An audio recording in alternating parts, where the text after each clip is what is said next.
ठाणे जिले के बदलापुर स्थित श्री छत्रपति शिवाजी महाराज उद्यान सुरवाल चौक में आज शाम 4 बजे ऑपरेशन अभ्यास नामक मॉक ड्रिल का आयोजन किया। यह मॉक ड्रिल केंद्रीय गृह विभाग के दिशा निर्देशों के अनुसार आपातकालीन स्थितियों में प्रशासन और नागरिकों की तैयारियों की जांच के लिए आयोजित की।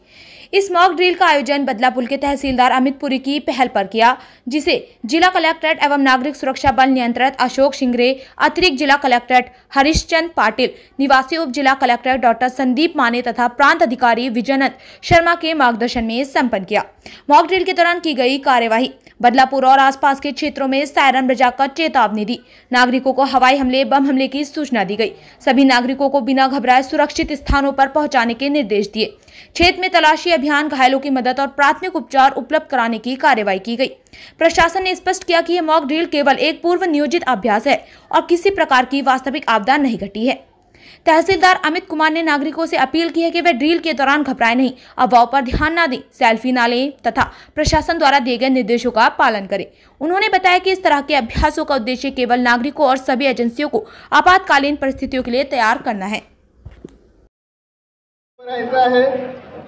दिसत आहेत, सामान्य नागरिक आहेत, त्याच सोबत पोलीस आहेत। साठी देताना कमी जास्त आवाजात सायरन वाजविला जाईल। कमी जास्त जेव्हा धोक्याचा इशारा हवाई हल्ला झालेला आहे, हवाई हल्ल्याचा संदेश आलेला आहे। कमी जास्त आवाजात जागेवर आसरा घेत आहेत। ओढणी किंवा काही नसेल तर शर्टाची कॉलर तोंडात धरायची, आपला बचाव व्हावा म्हणून यांनी की काही पोलीस, काही होमगार्ड्स हे देखील सामान्य नागरिकांना संदेश आलाय। बॉम्बला झालेला आहे तेव्हा सर्वजण आसरा घेत आहेत आणि ऑल क्लिअरचा सायरन आल्याशिवाय कोणीही आपली जागा सोडणार नाही।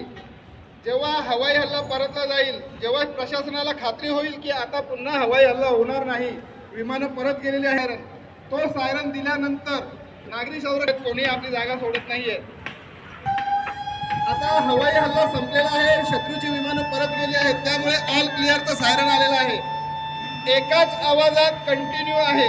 मगाचा धोक्याचा सायरन होता तो कमी जास्त आवाजात आलेला आहे, धोका निघून गेलेला आहे। ऑल क्लिअरचा सायरन वाजल्यानंतर जे जातील इथले जे डिव्हिजनल वॉर्डन आहेत, किती लोक जखमी आहेत, किती मोठ्या प्रमाणात दुर्घटना आहे याचा कळवल्यानंतर नियंत्रण केंद्राकडून मदत पथकं पाठवली जातील।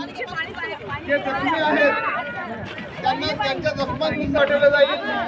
जास्त जखमी असल्यास त्यांना रुग्णवाहिकेमार्फत पाठवले जाईल। तर जखमांचे स्वरूप असेंब्ली पॉइंट आहे। सगळ्यात पहिले आपण बघतोय की होमगार्डचे दोघांनी खांद्याचा आधार देऊन सावकाशपणे चालवत आणत आहे। मी तो स्वतः चालू शकत नाही म्हणून त्याला आधार देऊन चालत आणत आहे। होमगार्डचे जवान घेऊन जात आहेत। जवान पुन्हा पुढे मागे उचलत आहेत। एक किंवा दोन व्यक्तीच्या सहाय्याने कॅज्युअल्टीला कसं सुरक्षितपणे न्यायचं याचं प्रात्यक्षिक आपल्याला दाखवलं जात आहे। फ्रॅक्चर व्हायरसने देखील एक जवळ घेऊन गेले कॅज्युअल्टीला। त्यानंतर आपण पुन्हा पाहतो की आयाला सपोर्ट देऊन घेऊन जात आहे। त्यामुळे आपण बघतो की होमगार्डच्या लेडीज जवान कॅज्युअल्टीच्या सीटला मार लागलेला आरामात खुर्ची बसल्याप्रमाणे घेऊन जात आहेत। आयाला मार आहे, तिला सावकाशपणे घेऊन जात आहेत। वेगवेगळ्या पद्धती आहेत। डोक्याला मार आहे, डोक्याला हेडबँड गुंडाळलेला आहे। त्यानंतर आपण बघतोय की स्ट्रेचर उपलब्ध नाही, पण उपलब्ध आहे आपल्याजवळ ब्लँकेट आणि बाहेरच्यावर घेऊन जात आहे। तशाच पद्धतीने कॅज्युअल्टी सर्व रिकव्हर केलेल्या आहेत। सर्व प्रशिक्षित स्वयंसेवकांनी कॅज्युअल्टी असेंब्ली पॉइंटला दिलेल्या आहेत, रुग्णवाहिकेपर्यंत पोहोचवलेले आहेत। मैदानात सुरक्षितपणे दुर्घटनास्थळापासून काढल्यानंतर जर कुठे आगीची दुर्घटना झालेल्या इमारतीतून कॅज्युअल्टीची कशी सुटका केली जाते याचं देखील प्रात्यक्षिक आता आपल्याला थोड्याच वेळात दाखवलं जाणार आहे। TDRFचे जवान आलेले आहेत।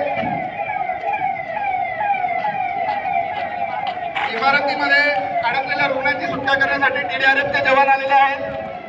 त्यांच्या व्हॅनसह इमारतीमध्ये अडकलेल्या रुग्णाला काढायला गेलेले आहेत। त्याचप्रमाणे आजूबाजूच्या इमारतीमध्ये कुठे कोणी दुर्घटनाग्रस्त आहे का त्याची देखील खात्री केली जात आहे। त्यांच्यासोबत अग्निशमन दला. आता आपण बघत आहात की TDRFचे जवान एका इमारतीच्या टेरेसवर गेले आहेत की जिथे कॅज्युअल्टी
Yes, bro.